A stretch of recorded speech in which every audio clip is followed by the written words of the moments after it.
Today, guys, I want to talk about finding love. Nobody that has ever dated a narcissist or married a narcissist is exempt from either having a narcissistic parent or not experiencing the love that you needed as a kid.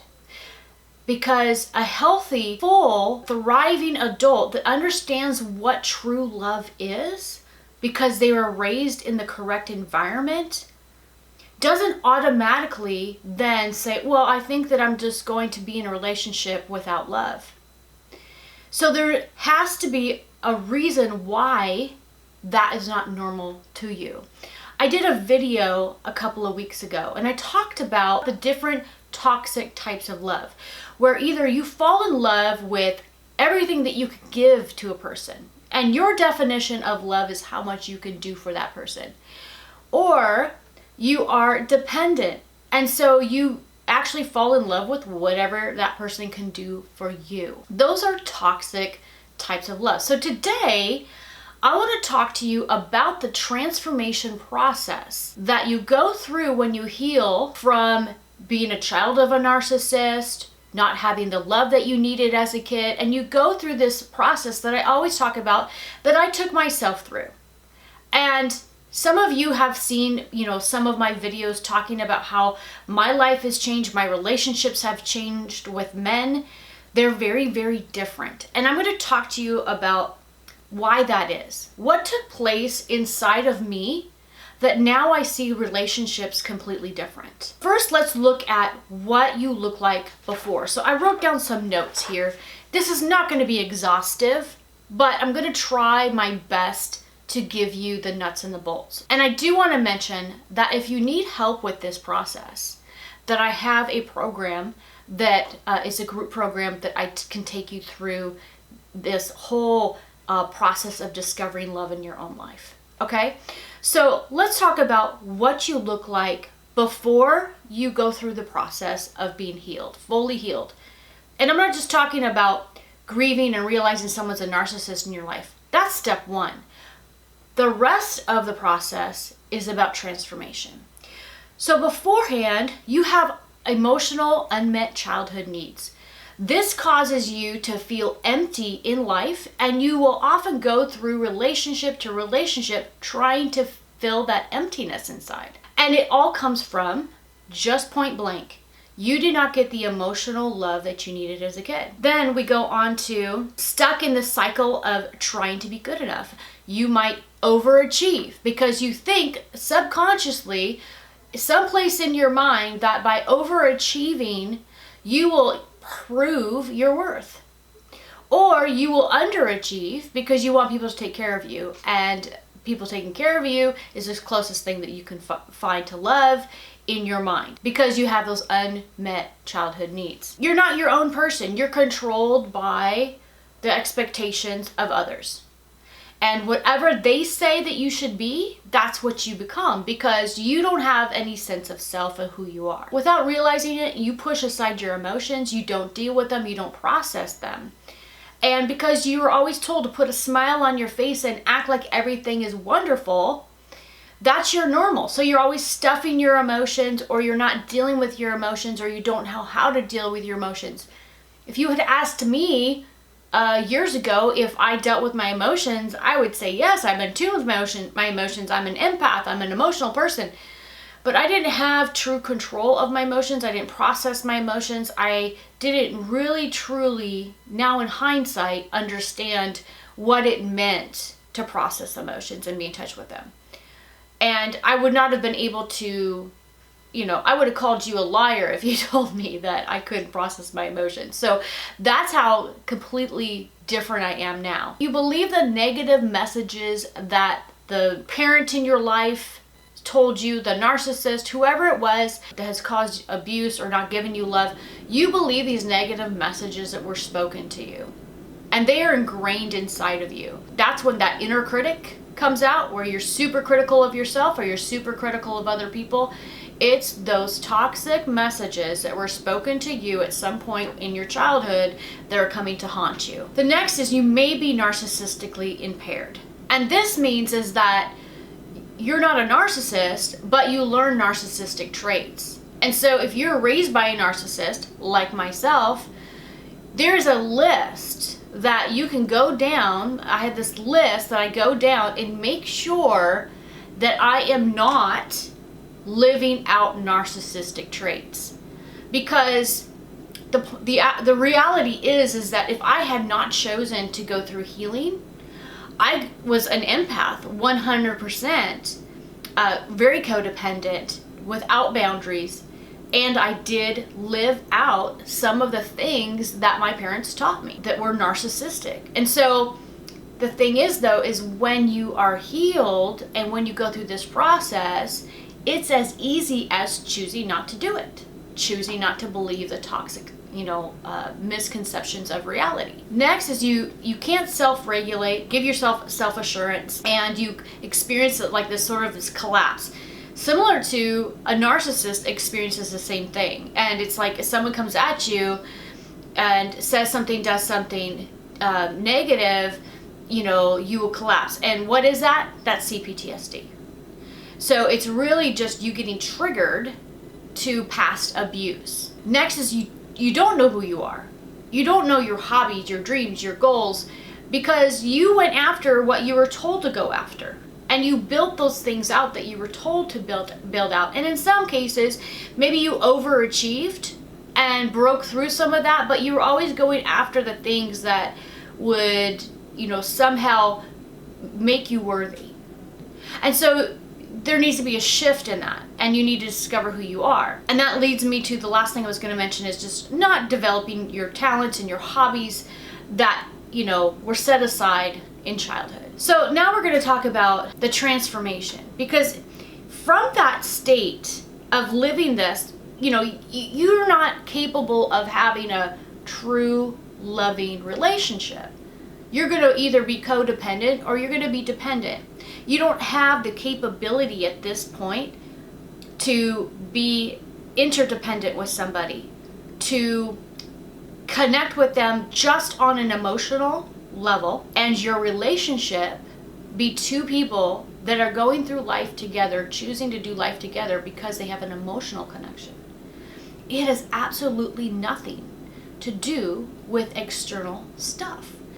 So this is how you can love somebody through life, regardless of their ups and downs and where they're at, and if they're fit, if they're not, if they're going through it, if they're not going through it, if they're struggling with their demons, because you're emotionally connected. And that's why you love them. You are in love with that person and who they are as a person.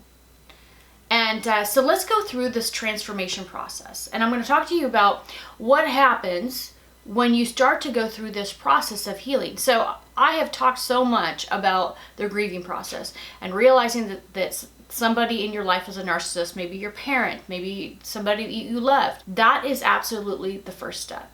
The rest is transformation. The first thing you go through is you learn to meet your unmet emotional needs that you didn't get as a child. You begin to actually give yourself the love you never got. And what's completely amazing about this process is, number one, suddenly you have boundaries that you never had before. So codependency completely goes away. You're no longer empty. You no longer look externally for love because you're absolutely full. All right? And you begin to break that cycle of not feeling enough because you're absolutely full. Just this step alone is so beyond life transforming that it eliminates a whole lot of stuff that you're dealing with. And at this point, you start to be able to position yourself to experience authentic love, to connect with somebody on a deeper level rather than just the superficial stuff. The next thing that happens is you actually establish your authentic self. So I'm going to read to you a couple of things that you will actually establish in your life when you establish this authentic self and go through this healing process. Number one, the capacity to experience a wide range of feelings deeply with liveliness, joy, vigor, excitement, and spontaneity. You allow yourself to feel authentic feelings and do not create barriers to numb the full gamut of human emotion. You allow yourself to express these feelings in appropriate ways. So that's one transformation. The next is you believe in yourself and are no longer filled with the angst of self-doubt, so you're freely giving yourself credit where credit is due. Number 3, you can identify your dreams and desires and are able to set out to accomplish them while believing that you can do it. The next, you now believe you are worthy and can validate yourself regardless of external worldly approval. When life creates painful situations, you can comfort yourself, not wallow in misery, and can find solutions. When decisions are right for you, you can stick to your guns and overcome obstacles, criticism, and setbacks. You can find solutions to problems and be resourceful and also replace and diffuse negatives with positives. You can express yourself fully and honestly in a close relationship with another person with minimal anxiety about abandonment or engulfment. You can create emotional intimacy without fear or anxiety about being abandoned or swallowed up. You can enjoy a relationship with yourself, be alone, and find meaning within. And finally, your inner core is real and remains the same through the trials of tribulations of life and throughout the aging process. So that's the transformation that you kind of go through when you develop self. So now you are full of love. You're no longer empty. You no longer need anyone else to fill you up with love. You no longer have this need to be needed or need to be catered to or liked because you already love yourself. The next thing that happens, again, is you develop yourself. And you can self-regulate, you can assure yourself, all those things that I mentioned.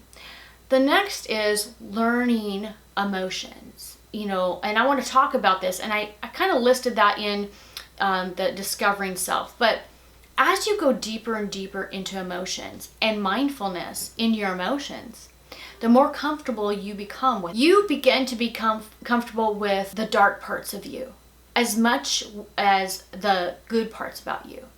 So a lot of times, we go through life and we want to, ignore the dark parts. We want to push them away. But one thing that's really, really powerful is when you can look at the not so good parts about your life, maybe not so good parts about who you are, and maybe things that you just are full out ashamed of, and look at those parts with compassion. Don't judge yourself. Hold them in your heart with compassion. An amazing thing happens. The love that you have for yourself deepens. Those things become less of an issue because you're able to process them. Your emotions become less intense because you're able to process them and bring resolution to the reasons why you're having emotions. And then you can do that for others. So I want to read something to you that I wrote. Love is not about positive emotions all the time. It is about the dark and difficult moments as well, allowing those moments to be felt and processed. To love and connect with another human being in a loving relationship, you have to open yourself to the full range of human emotional experience in your own life and soul first. Becoming your authentic self, being able to hold the good and the bad about yourself with compassion. When your heart can hold that level of intensity, then you are available to true love, and you can hold that intensity for others. You are able to connect on a deep emotional level because you are comfortable with the uncomfortable. You can have loving compassion for their dark parts as well without demanding anything from them. When love is not based upon what we do for each other, when we take care of ourselves so we no longer need another to give to feel wanted or have someone give to us to feel valued, something magical happens. You get to love a person for who they are in life, and you can find a true soul to grow with. It doesn't mean that you won't experience a breakup, but I can promise you it will be a growth experience over painful, toxic experience. So as I've developed my true self, have started to process my own emotions and love for myself, for not just my good, but also my bad. Suddenly I'm able to do that for others. Perfection is no longer needed. And so what we enter into then is connection on an emotional level. And experiencing emotions with another human being, their good and their bad, and loving them in that is the most powerful thing on this planet. And it's the most important thing that you can have in your life. This is a type of love that lasts a lifetime. And it just goes through the good and the bad, because it's not based upon anything else except for your connection. So this is the transformation that you go through when you heal from narcissistic abuse. It's the transformation that I've gone through, and it's why my love life is completely different, why my dating life is completely different than what it was years ago. I no longer look for the superficial. It's not that I don't look for somebody that I'm attracted to. I absolutely do. There are certain things that are important in a relationship, right? And I have a full-on checklist that I use personally, which is linked down below if you need help assessing your relationships, if they've got all of the components that you need, and if it's a relationship that you should pursue. But the truth of the matter is that when we can connect with other people emotionally and we can experience things with them, we become better people. It becomes a life-changing experience when you go out and you date somebody rather than a tragic experience. Instead of going out and, having a relationship with somebody and being completely destroyed from it, you can have a relationship with somebody, become a better person, have a richer life, and you're better for it. So guys, I'm hoping that this explains a little bit of the transformation process that you go through. It is a transformation process of finding love and true love and becoming somebody that can authentically love. And so if you need help with this, again, you can check out my coaching program, sign up for when the doors open. I'll link that down below in the notes. And guys, thank you so much for being part of my community and subscribing to my YouTube channel, and we'll see you next week.